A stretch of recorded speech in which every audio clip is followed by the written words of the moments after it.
Mesdemoiselles, Messieurs, bonsoir et soyez les bienvenus dans cette édition spéciale à l'initiative du mouvement d'évangélisation Béthanie, le ministère apostolique et prophétique Le Son de la Trompette, qui nous convie à parler d'un thème ô combien important. Il s'agit de l'engagement des communautés en faveur de la santé mentale. Pour en parler, nous avons avec nous sur le plateau le révérend pasteur Louis-Gaspard Obiang, président des ministères Son de la Trompette. Révérend, bonsoir. Bonsoir. Bonsoir. Avec lui, nous avons le docteur Inouya Aboubakar qui représente l'Organisation mondiale de la santé. Docteur, bonsoir. Bonsoir. Bonsoir. Avec lui, nous avons monsieur Mexan Rodrigue Cessé Lossa. Il est psychologue, il représente le Centre national de santé mentale de Mélène. Docteur, bonsoir. Bonsoir, monsieur. Bonsoir. Et nous aurons, au cours de notre édition spéciale, un témoignage marquant, d'accord, de quelqu'un qui a expérimenté une forte dépression, qui aura l'opportunité de nous parler de comment est-ce qu'elle l'a traversée. Il s'agit ici de Madame Marie-Wilma Sekout Assélé qui représente la Fondation Gertrude François. Madame, bonsoir. Bonsoir. Wilma, justement, a une expérience en ce qui concerne justement la maladie mentale. Elle a expérimenté quelque peu une dépression qui fait partie effectivement, comme l'a dit le docteur Inouya, effectivement de tous les éléments constituant la santé mentale et non pas la maladie mentale. Parlez-nous un peu de votre expérience, Wilma. Rebonsoir. Rebonsoir. Merci, pasteur, de m'avoir convié sur ce plateau. J'ai effectivement fait 7 ans de dépression. Donc, dépression, moi, je vais plutôt parler avec mes mots à moi. Donc, pas avec les mots des docteurs et tout le reste, mais avec mes mots à moi, afin que les gens puissent me comprendre. Je pense que mon langage passera peut-être mieux pour la compréhension de certaines personnes. Alors, moi, j'avais une vie tout à fait organisée et le déclic a été mon divorce. Mais ce n'est pas le divorce qui a été la cause de ma dépression, parce que je pense que c'est une accumulation de plusieurs problèmes et autres, dont le travail, la perte de mes activités, l'incompréhension et tout le reste. Et donc, moi, j'ai fait une dépression chronique, que j'appelle chronique, avec tentative de suicide, donc automutilation, alcoolisme quand même assez fort et tout, pour quelqu'un qui ne buvait pas. Et j'étais en plus mère de 3 enfants, sans aucune ressource, parce que la dépression, à un certain niveau, vous paralyse psychologiquement, vous n'arrivez même plus à travailler, vous n'arrivez plus à rien. Tout à fait. Donc, tout à fait. Voilà, et j'étais à un moment abandonnée donc à moi-même, parce que les gens ne comprenaient pas, déjà mon entourage, ce qui m'arrivait. Moi-même aussi, je ne comprenais pas ce qui m'arrivait, parce qu'un dépressif doit d'abord accepter d'être dépressif lui-même.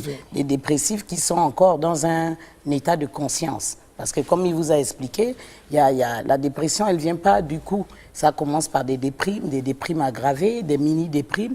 Ça monte et si personne ne se rend compte, vous sombrez totalement dans la dépression totale. Donc, comment c'est arrivé? C'est arrivé par rapport à mes problèmes personnels. J'ai perdu mes magasins. Je suis artiste de formation. On voit bien là l'impact socio-économique, justement, dont a parlé le docteur Inouya. Et le regard des gens, le rejet.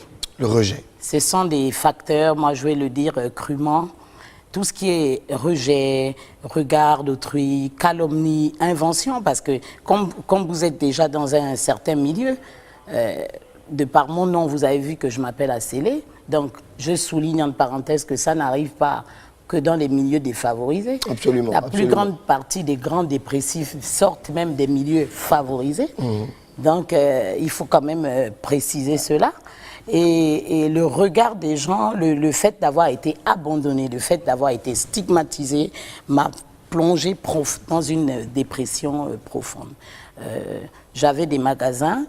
En Afrique, déjà, la dépression, c'est une maladie qui est taboue. Qui est taboue, qui est même incomprise. On l'a vu tout à l'heure, qui est incomprise. Qui est honteuse. Qui est honteuse, donc il faut pouvoir avoir le courage de le dire. Et qui est souvent affilié au fétichisme. Il faut avoir le courage de le dire. Tout ce qui est crise et folie, ça veut dire que c'est les fétiches. Une jeune fille qui a plusieurs magasins et tout ça et ceci, forcément, elle a touché des fétiches et puis elle est en train de devenir folle.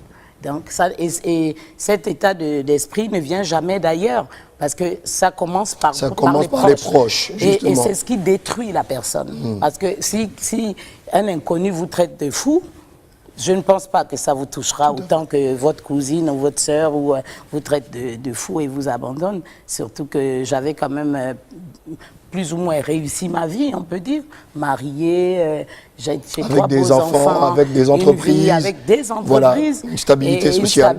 Et j'ai tout perdu. Je me suis donc retrouvée à la rue, dans mon pays, parce qu'il faut le dire, à la rue, criblée de dettes, incomprise totale, abandonnée à moi-même,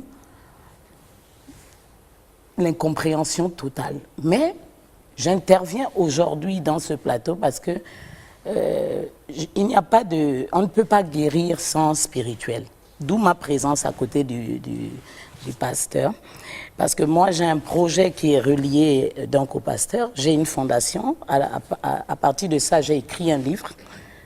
Dans ma dépression, ce qui m'a maintenu en vie, c'était de fait, j'écrivais des tonnes d'écrire et j'ai rassemblé tout ça. J'ai écrit un bouquin qui va sortir en début d'année. Donc on peut y voir là, pardonnez-moi, on peut y voir là effectivement quelques solutions, on va dire le traitement, des éléments de traitement effectivement de cette situation.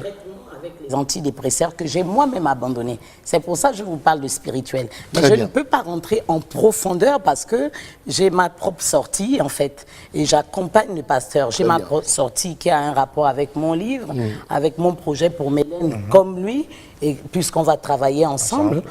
Et je parle de spirituel parce que j'ai abandonné moi-même les antidépresseurs.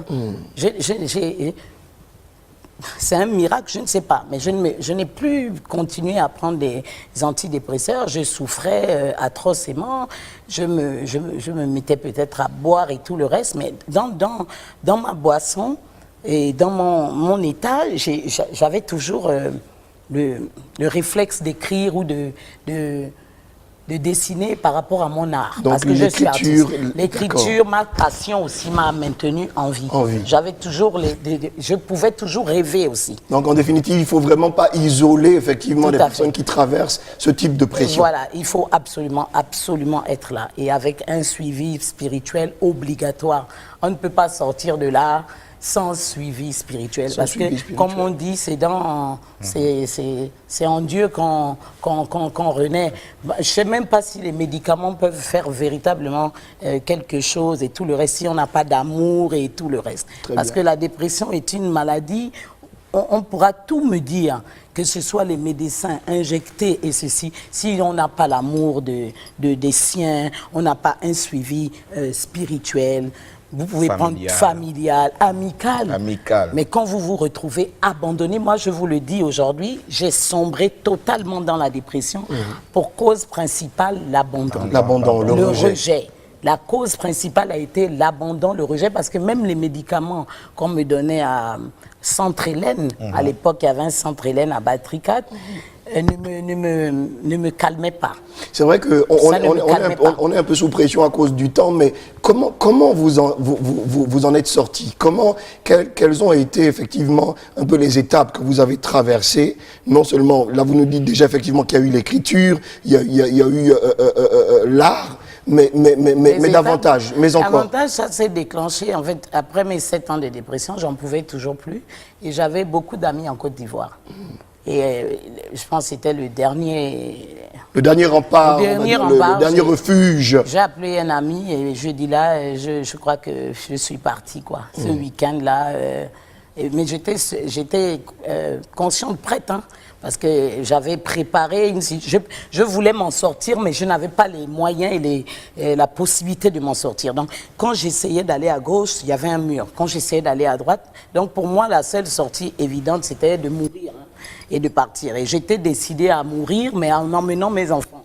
Donc les 2 derniers, j'avais fait un plan très, très affilié. je donne, voilà. Ça allait être Et moi, au moins, un parce drame. que je ne les laisserai à personne, pas parce que je suis une mauvaise mère, mais parce que je les aime tellement qu'on m'a abandonné avec eux. Alors Avec je ne eux, donc je ne les laisserai pas. Donc je pars. Si C'est je dans dois ce- partir, je pars pars avec eux aussi. C'était plutôt dans ce sens-là. Et mon ami, comme un miracle, je parle toujours de Dieu. Je suis convaincue qu'il a intervenu là-dedans. C'est pas possible parce que je demandais de l'aide partout, mais souvent il n'y avait pas d'aide. Et lui, en un coup de fil, Un coup de fil. il m'a dit, écoute, je t'envoie quelqu'un à 11h, est-ce que tu as des passeports qui sont prêts et tout le reste. Et c'était comme un rêve. De jeudi, je suis montée dans l'avion le dimanche, j'ai appelé un autre ami à moi qui est ici, Monsieur Sako, je lui ai dit que je m'en vais. Il est venu aussi, il m'a donné aussi une enveloppe, ça s'est décanté. Comme un miracle, comme si on avait donné des ordres, des instructions, à des personnes. À des personnes. Donc, j'ai abandonné donc, ma maison et tout ça. Excusez-moi un peu de l'émotion, c'est toujours normal. une période. Et donc, Ça va aller, ça va aller. voilà. Et donc ensuite, je me suis retrouvée à Abidjan. Et quand je me suis retrouvée à Abidjan, avec le soutien de tous mes amis, parce que j'avais quand même 17 ans de métier, et donc tous les amis artistes que je connaissais et tout, qui m'attendaient là-bas, qui m'ont ouvert les portes, des amis, des familles, et j'ai pu commencer en fait, je dois tout à la Côte d'Ivoire, hein, et que j'ai commencé à vouloir recommencer à vivre. L'écriture, j'ai pu donner mes écrits donc à des gens pour corriger. On m'a présenté à des maisons d'édition à des maisons au fur et à mesure. et j'ai recommencé ma vie un peu.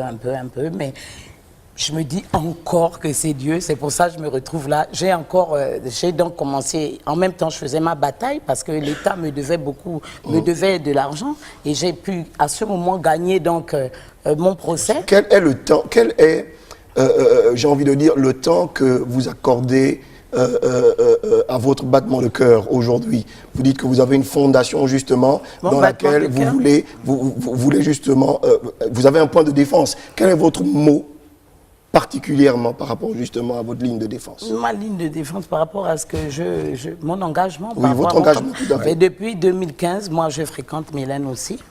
Donc, je me bats par rapport... Moi, par contre, j'ai adopté aussi une stratégie pas trop différente du pasteur, puisque je me sers d'abord de mon histoire. Et j'ai fait un plan aussi comme lui, qui se rajuste donc à lui.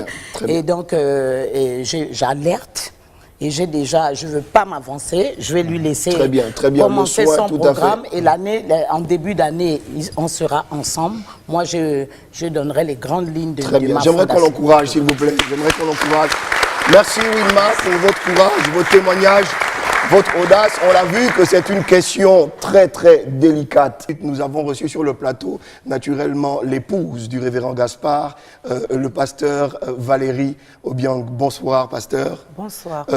On est arrivé au terme de notre émission, c'est vrai, mais votre battement de cœur en tant que mère, en tant que femme, dans le cadre justement de ce gros programme Ola, déjà on en parle, on le voit un peu partout dans la ville et on voit que les femmes sont davantage impliquées. Votre mot, votre encouragement éventuellement peut-être à l'endroit de toutes ces familles qui nous regardent. Je te remercie encore Hugues. Je voudrais encourager les familles, les communautés et plus précisément les femmes. Parce que je sais de quoi la femme est capable. Je sais comment est-ce que la femme porte la communauté dans son cœur, en tant que mère, en tant qu'épouse, en tant que sœur, en tant que femme qui est à la base donneuse de vie, que la femme apporte la vie au sein, n'est-ce pas, de cette communauté que nous avons tendance à stigmatiser. Ils ont besoin de vie. Et cette vie va se manifester par notre présence à leur côté, là où ils vivent, en leur apportant notre amour, notre soutien, notre encouragement, en apportant des denrées alimentaires. Nous avons besoin de les nourrir. En santé, nous parlons des 14 besoins fondamentaux de l'homme, parmi lesquels il y a le besoin de se nourrir. Nous avons besoin de nourrir ces personnes. Il y a le besoin de se vêtir, protéger cet égument, être propre et protéger cet égument. Nous avons besoin de laver ces personnes. Et je crois qu'en tant que femmes, nous savons prendre soin. Et j'invite vraiment toutes les femmes à se joindre à nous pour prendre soin de ces personnes qui sont comme des enfants aujourd'hui. Il y a le besoin de se protéger du danger. Et ces personnes sont livrées à elles-mêmes dans les trottoirs, la nuit. Vraiment, ça fait mal au cœur. Et en tant que mère, j'invite toutes les femmes à venir, à se joindre à nous. Nous n'allons pas peut-être leur offrir des maisons. Il y a un centre qui est là pour cela. Nous allons, n'est-ce pas, les accompagner là où ils sont, tout à fait. Les aider, les soigner, les entourer, les nourrir. Si vous avez des denrées alimentaires dans vos maisons, apportez-les nous, des vêtements. Nous avons besoin de les vêtir. Apportons des matelas, des paires de draps. Très bien. Tout ce que nous avons à nos côtés qui est possible, n'est-ce pas, d'améliorer leur cadre de vie. Très bien. Tout ce qui est possible pour améliorer leur cadre de vie. Merci. Nous sommes arrivés au terme de notre édition spéciale. Ce sera pour la prochaine fois. Que Dieu vous bénisse là où vous êtes. Que Dieu bénisse le Gabon. Bonsoir.